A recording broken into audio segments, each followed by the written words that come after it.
Hey guys, today I'm gonna go over basically dynamic curl. We're doing it into the bands, right? The positional takeaway really is, again, we're gonna stick to this athletic position. I'm gonna get up to this thing, basically, I need this. I don't want this band so where I'm hitting it down here and not getting to full curl. So for me, a full curl is here. That's it, and this is not a curl, that's a front delt position, okay? So if I'm standing here in my anatomical position and I shorten my biceps, that's it. That's your bicep curl, right? The humerus should not lift away.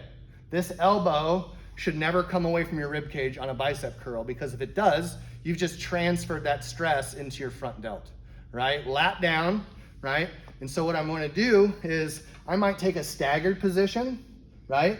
Because I'm dynamic. I might take this bilateral foot position, okay?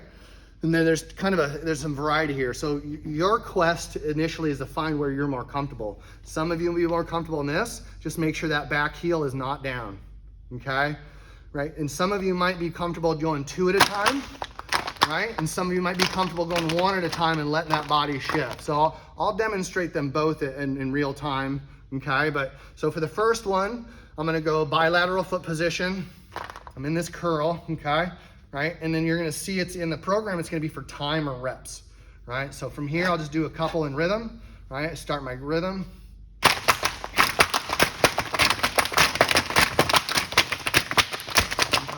that's bilateral. Now I'm gonna do unilateral. And what we wanna do is, I'm gonna let my body naturally shift, right? As I curl, boom, boom. Let your body naturally shift, okay?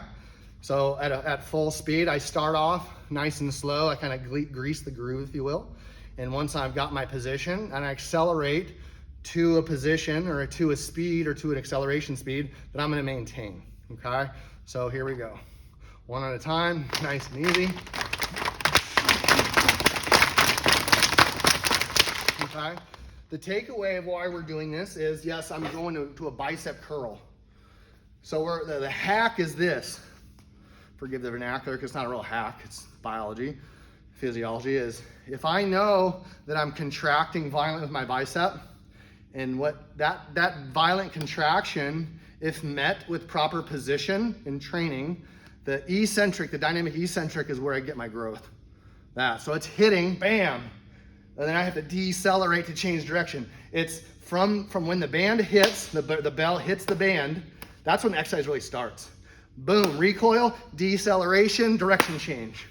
Bam, that's really where we're working. We kind of flip the curl upside down on you a little bit, okay? So don't go heavy. Those are just 10s. That's the idea. The force, the dynamic force you can put into this is greater, or is at least something heavy you would do singles. That's the idea. Just from a power output, it might even be more than you're curling, truly. And that's the idea, because we want durability, resiliency, and we want to get that in our tendons and ligaments, okay? So maintain good body position, err on the side of light, okay? And like, let's say it says go for 30 seconds, you're like, oh, you get to 20 seconds and movement pattern breaks down, just stop, take a couple good cleansing breaths, note that, hey, I got 10 more seconds, whatever to go, get back in and finish that time off, okay? And same with reps. If it says 20 reps, but you're only getting a 12 kind of quality, take a short break, step back in, and finish those reps.